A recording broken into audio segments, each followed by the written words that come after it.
Well, just had this one turn up the Royal Mail, and I've got nothing coming from eBay. Where's it come from?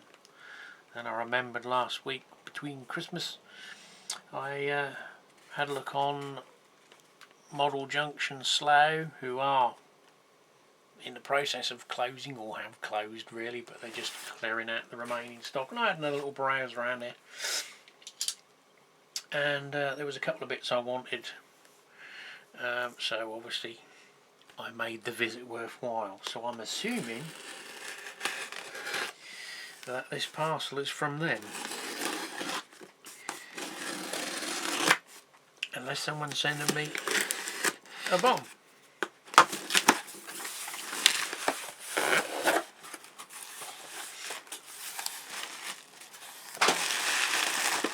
Yep, it's from them. No bomb, so I can't play with any homemade Semtex. So they've still got stuff on a very good price clearance. One of the items I wanted is this very generous bottle of Loctite 609 Dave Scott.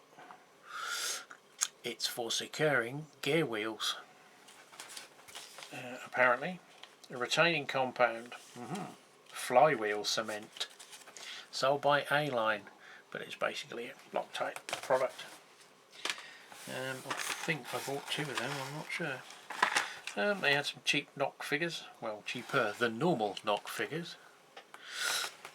I think they're supposed to be Hallmeister. I think that's like a caretaker type thing, janitor.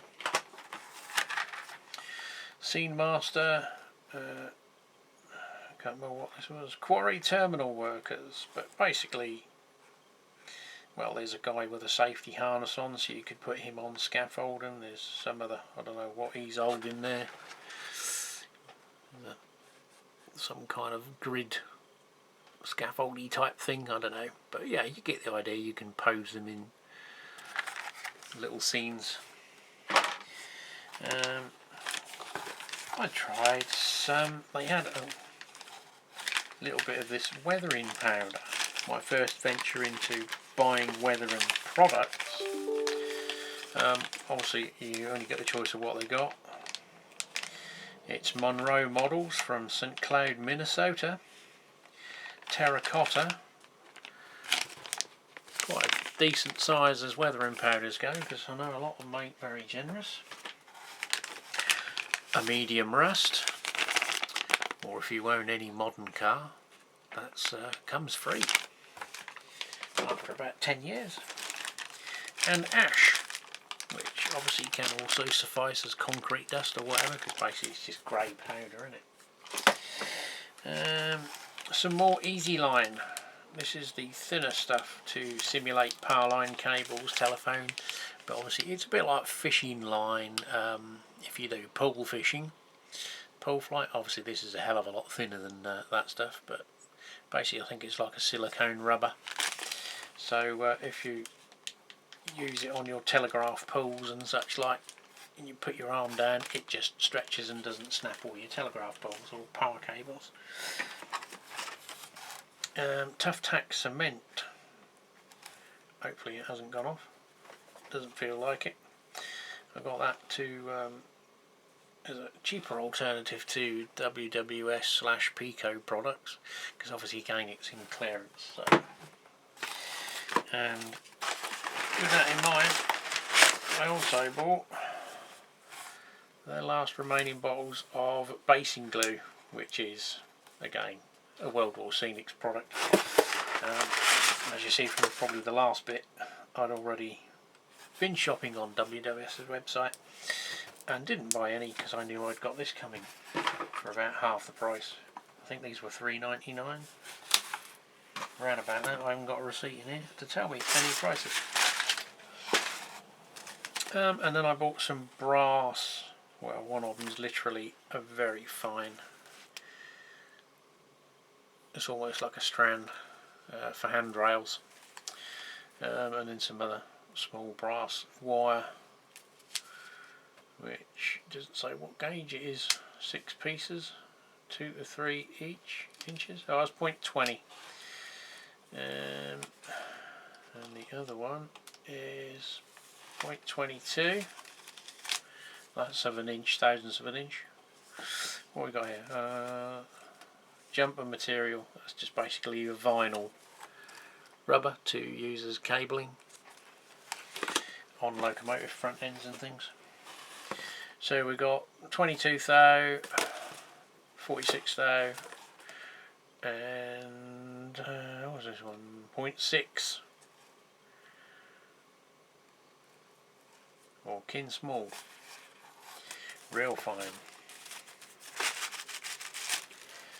And still cheaper than Hatton's clearance prices that aren't exactly astounding, although the colours are a little bit more what no one else wants, but you can blend this in to give you a slight tint. This is coarse turf fall red, coarse turf yellow grass, only not bluegrass, and fine turf yellow, which is very fine, powdery like. Not something I would have probably normally got like colour I'd have gone for, but seeing as they're the last of the last, and I can use the containers if nothing else and blend this in with something to change the colours. But I think they were £8 or £9 each, I can't remember. Might have even been less than that. Let's see if I can find out for you. Okay, so the caretakers, the not caretakers, were £6.35. The quarry terminal workers were £5.99. The little pack of vinyl pieces of strips of cable-y type things were 90p. The easy line was £5.20. The coarse turf was £6.35, which is under half the price of what a 32-ounce shaker is. They were all £6.35, the shakers. The basing glue, 2 bottles, were £13.90. The tough tack glue was £3.99. The brass wire was £1.80 to £1.95. Weathering powders were £2.99 each, and the flywheel cement was £2.25. So that's it. See you on the next segment. Well, a dark Saturday evening here, but just in the middle of doing some partial assembly of some therm blue box kits. Partial being the fact that you can't fit it in the box with the couplings on, so I'm going to respray, or rather spray, the weights because they were getting rather rusty from probably donkey's years old that they were. So I cleaned them all up with a grinding disc on my grinder and sprayed them in grey primer and then black. So they're out the way now. Just got to do one of these pesky clips, which are, you can't get over here for love and money. But I had a package arrive, 40, should be 40 anyway, of these for about the price of what 20 cost. They are like the Woodland Scenic lights, but they don't have the little plugs on the end, although you could obviously add a lead if you wanted to make them compatible. But they just, in strips, you snap them off. I got these because they're quite handy to glue, because you've already got them mounted on a base. And the other thing was, finally, I got my pack of gears to see if they will fit my Heljan 47. And looking at the Heljan 47, if it focuses, you can see they are pretty much diameter wise spot on. That I half suspected that they may be smaller, but they are literally like for like. The only obviously critical factor will be the accuracy of the centre hole. Obviously it needs to be a snug fit to grip, but this one doesn't grip anymore because it's got an internal crack, so we could be refitting the new gear in the wheel, or if all fails I've now got those replacement bogey tellers. So this is one of the problems, that I can't find any UK sellers. The only hit on Google refers back to this very advert, which is a US seller in California selling these for $14.39, which is £11.36 sterling, and $22.75 or £17.98 to ship them. So quick bit of math. So that then works out to £29.34, but when it arrives in the UK, which it won't because I'm not paying that, it's subject to VAT, which is 20%. So that then puts it to £35.21. But the dear old Royal Mail will charge you an admin fee to collect that tax, which I think, not 100% sure, is now an additional £8 to collect £4 worth of tax or something. So it would cost £43.21 to buy those. So that's what, creeping towards $50.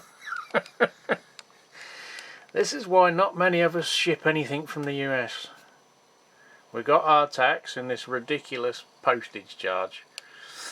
I don't know what real domestic postage is, or international postage, or whether it's cheaper from Canada, but I found it. I found them for $10, $11 in Canada, but again, postage is stupid. And then there's the tax. Because obviously businesses aren't going to put it as nil value in a gift, so you don't get any tax on it. Yeah, I'm going to be cutting mine off and gluing KDs in.